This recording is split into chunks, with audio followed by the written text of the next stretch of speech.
Hey folks, we're here at PAX East 2016 and we're checking out Hard Reset. How are you? How are you enjoying PAX? Oh, it's absolutely astonishing. I love this show. It's one of the, if not the best show I've attended, and I've attended a lot. And from the professional perspective, I mean how the games are received by the audience, it's the best thing ever. Great. You can hear it in my voice. Oh, you can hear it in my voice too. Yeah. Oh my gosh. So, so, can you tell us a little bit about the game? So Hard Reset Redux is actually a redux of Hard Reset. So it's a basic game, the base game that we launched in 2011, plus the DLC called Barons.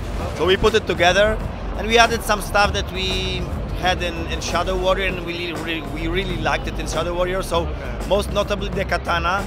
That you can use like in every single direction and slice and dice, and then the dash system, which actually is more important than the katana in my opinion, because it completely changes the way you approach the fight. Right. It allows you, so much more movement, so much more displacement of the character. That it's like a bit like playing a completely new game. Right. Also, there are levels where like the whole difficulty level was rebalanced, because we knew that there were some points in the original game in which it was a little bit too high, too hard to finish. And yeah, so but then also there is one new type of enemy, which was basically created for the katana, because they're like humanoids.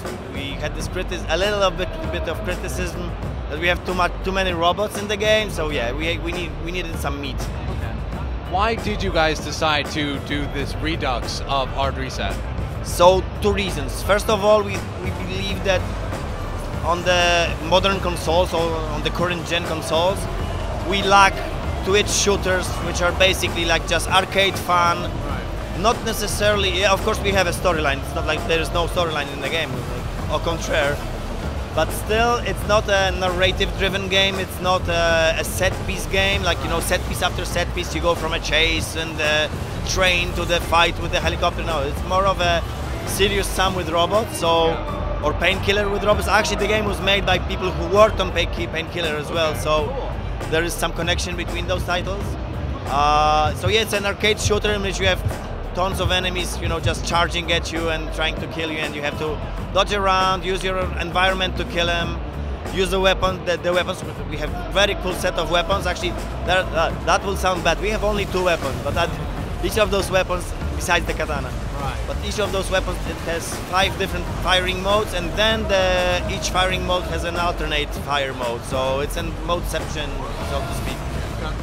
Spin guns with spin guns. I would say that there is like total of 20 weapons. Okay. I think, I'm not sure about it. I would have to count, but something around that.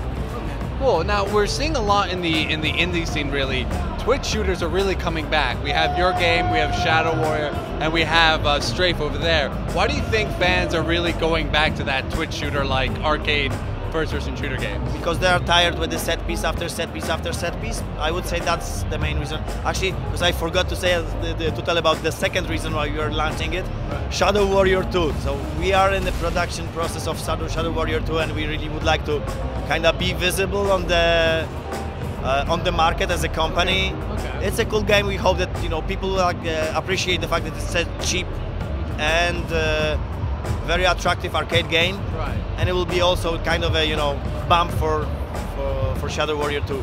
But yeah, answering your question, I think that basically me, for example, I have this problem with shooting galleys. And I believe that modern combat, like modern warfare shooters, I'm not talking about the specific modern warfare game, modern warfare shooters like Battlefield, Call of Duty, and so on, they are fantastic in multiplayer, but in a single player mode, well, I have the problem that it's basically a shooting galley for me. So I prefer to go and have fun with the mechanics, more than just pop up, shoot, the pot shot, give the pot shot, and then go back. This is all about movement, about displacement, like Quake was, like Doom, like Serious Sam and Painkiller. So I think that people miss it. Awesome. And finally, when can players get their hands on this game? Soon, and not even soonish. It's really soon. Awesome. Well, thank you so much for your time. Thank you very, very much. Thank you.